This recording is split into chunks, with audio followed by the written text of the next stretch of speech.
Hey, good morning, good people. It's your girl KB. You know what I do, and you know why I do it.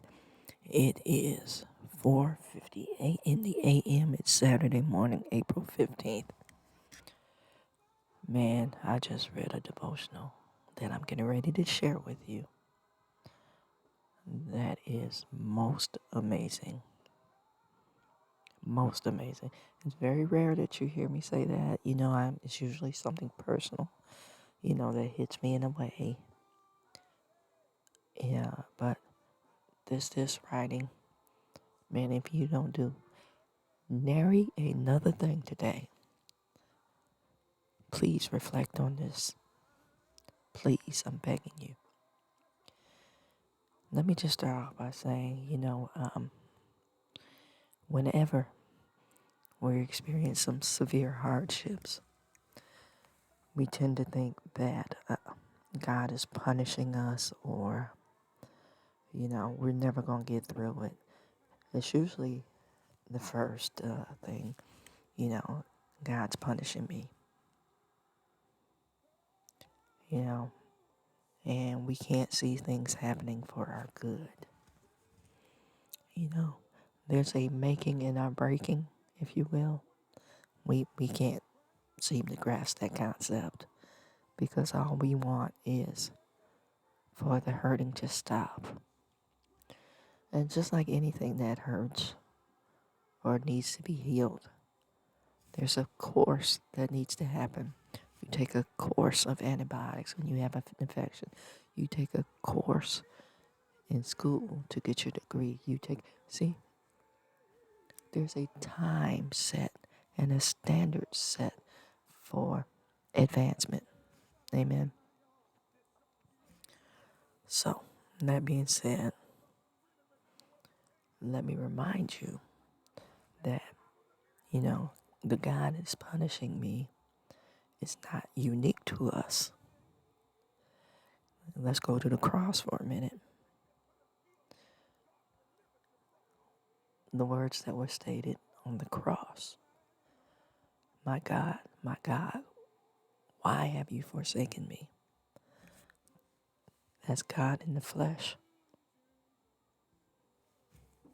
asking, why do I have to go through this? So it's not unique to us, y'all.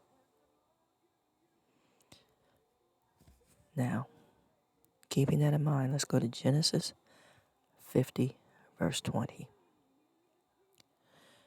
You intended to harm me, but God intended it for my good to accomplish what is now being done, the saving of many lives.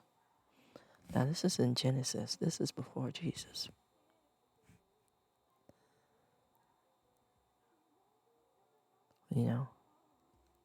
See, there's the making and the breaking being stated. Now, the writer goes on to share a story about another writer. It says, after a lengthy bout with despair, severe depression, and suicide attempts, writer poet William Cowper, 1731 through 1800, discovered comfort in God's providence, which led him to write Shining Out of Darkness. He's also thought to be an influencer on the English church and some great hymns from that time. He was also a staunch abolitionist. Amen. So, in the midst of his struggles, and the thought that he was out of his mind, he was in his right mind, and it was a mind inclined toward God. Now, his bouts of mental illness stemmed from the thoughts that God was persecuting him and that he wasn't good enough. Amen. But this is the poem that he wrote. God moves in a mysterious way, his wonders to perform. He plants his footsteps in the sea and rides upon the storm. Deep and unfathomable minds of never-failing skill, he treasures up his bright design and works his sovereign will. Judge not the Lord by feeble sense, but trust him for his grace. Behind a frowning providence, he hides a smiling face. And the writer goes on to say, can you think of an instance in your own life with the advantages of 2020 hindsight, where someone or something meant evil against you, but God meant it for your good? Thank him and praise him for that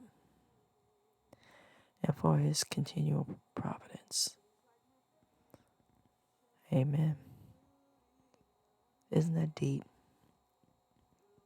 In the midst of what we consider insurmountable odds, that thing that's crushing us to the breaking point, or that thing that has broken us, hold on. Stay in prayer, because God is taking you to another level. Amen. He's about ready to change your name. He's repurposing you. Hang in there. Let God be God. Watch him work.